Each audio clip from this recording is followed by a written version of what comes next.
और 2-3 घंटा तक घर जलता रहा। पुलिस की ओर से कोई कार्रवाई नहीं, उस समय एक भी नहीं पकड़ा गया। लंबे समय से ठंडे दिमाग से साजिश करके प्लान करके उजाड़ दो, जला दो, मिटा दो नामो निशान और कह दो कि जमीन पर हमारा कब्जा। 72 में सर्वे हुआ था जमीन का। उस समय अनुपस्थित जमींदार ने अपने नाम पे जमीन करवाया, हम लोगों ने डिटेल तैयार भी किया, इससे ये नंदी उपसमान लोग अपने नाम करवाए और ये लोग लंबे समय से बसे हुए। और समझिए कि ये लोग जीवन नदी किनारे, खोरी नदी है, वो नहीं भागते तो जिंदा जला जाते, जिंदा जल मरते। उसमें जो जिम्मेदार पुलिस पदाधिकारी हैं उनके ऊपर कार्रवाई हो, उनको उचित मुआवजा मिले। ये लैंड सर्वे जो हो रहा है बिना तैयारी के, दिखाना चाहते हैं कि हमारा कब्जा है, गरीबों का इस पर कब्जा नहीं है। 50 साल से कई पीढ़ियां, 3-3 पीढ़ियां वहां रहते आई हैं। जिस जमीन पे गरीब बसे हुए हैं उस जमीन का परवाना तो दे दीजिए। आपको बता दूं कि 31 घर जलाए गए, तो 34 घर वहां जलाए गए हैं कृष्णा नगर में, और कई घरों को, आधा दर्जन से ज़्यादा घरों को तोड़ फोड़ किया गया। उसके मुआवजा नहीं मिला अभी तक। 1,05,000 मात्र 105 प्रति व्यक्ति इस समय प्रशासन चेक दे रही थी। लेकिन ये कोई एक जनरल है, हम कह रहे हैं कि केवल बदन पे कपड़ा छोड़ करके, और किसी के गोद में बच्चा है, बच्चा और कपड़ा ये सब छोड़ करके कुछ नहीं बचा है। ना कपड़े बचे हैं, ना अनाज बचे हैं, ना बर्तन बचे हैं, ना उनकी मुर्गियां बची हैं, ना बकरियां बची हैं, कुछ नहीं बचा है। बिल्कुल आसमान के नीचे आ गए। उनके गोद के बच्चे, गर्भवती महिलाओं की क्या वहाँ दशा है, वहाँ नवयुवतियाँ हैं, उनकी सुरक्षा का क्या होगा।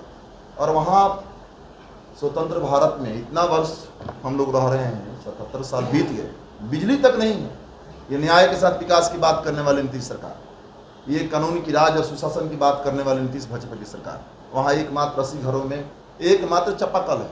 ये जितना मांझी जी उस इलाके से आते हैं, और उस इलाके में इतनी दबंगों का मनोबल बढ़ा हुआ है, इतनी वहाँ पे सत्ता संरक्षित, वहाँ पे भू माफिया है, दबंग है, कि वो सरेसाम घर जला करके राख कर देते हैं।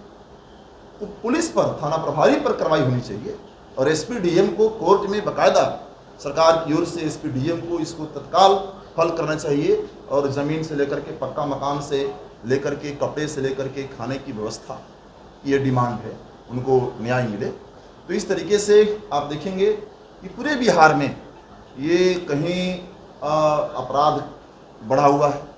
अब आप समझ सकते हैं कि इतनी कम दूरी पे और 2-3 घंटा तक घर जलता रहा। पुलिस की ओर से कोई कार्रवाई नहीं, उस समय एक भी नहीं पकड़ा गया। लंबे समय से ठंडे दिमाग से साजिश करके प्लान करके उजाड़ दो, जला दो, मिटा दो नामो निशान और कह दो कि इस जमीन पर हमारा कब्जा है। जबकि आप जानते हैं कि ये तकरीबन 16 एकड़ ज़मीन का मामला है।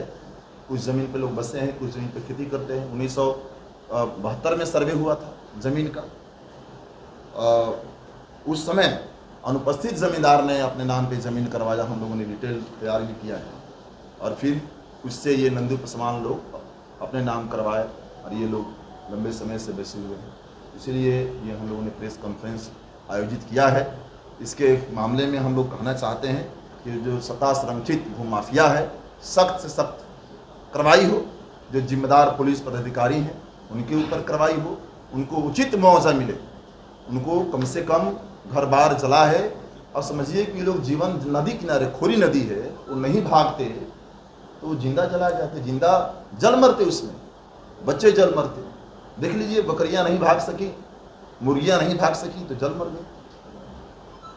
क्या लगता है सर, ये पुलिस साजिश के तहत इस घटना को अंजाम दिया गया है? बिल्कुल, उनके ज़मीन को दखल कब्जा करने के लिए ये लैंड सर्वे जो हो रहा है बिना तैयारी के, तो दिखाना चाहते हैं कि हमारा कब्जा है, गरीबों का इस पर कब्जा नहीं है।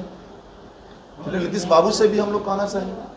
मुआवजे की बात कर रहे हैं, मुआवजा तो 1 लाख रुपया मिला है, कितने मुआवजे की डिमांड आप करेंगे? मिनिमम उनको 10 लाख रुपये मुआवजा मिलना चाहिए, ज़मीन और पक्का मकान के साथ।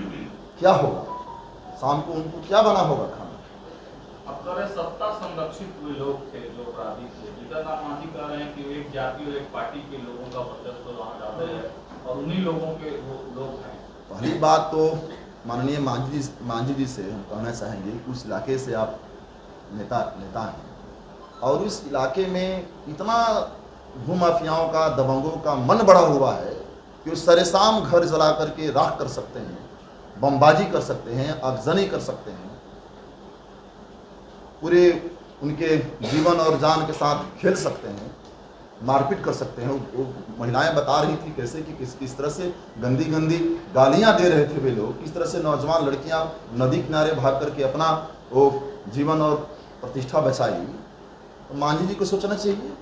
और दूसरी बात कि सरकार आपकी है, सरकार आपकी है, इसमें जाति की क्या बात है? जाति कोई भी हो, लेकिन वो लोग दबंग हैं, भूमाफिया हैं, सत्ता का संरक्षण है। इस बात से सहमत है, वो कहें कि यादव लोगों की ही बैकग्राउंड नाम सामने आ गया है, इसमें नाम तो सामने आ गया है ना, नंदू पसवान वगैरह तो नामजद अभियुक्त लोग हैं। जो भी लोग हैं वो तो हैं अपराधी गिरोह, हैं भूमाफिया, हैं दबंग। स्थानीय उनके ठेकेदारों से, स्थानीय सामंती ताकतों से उनका संरक्षण भी होगा, इससे कोई इनकार नहीं किया जा सकता। भूमि सर्वे क्या आपको क्या लगता है कि ये होना चाहिए या नहीं होना चाहिए?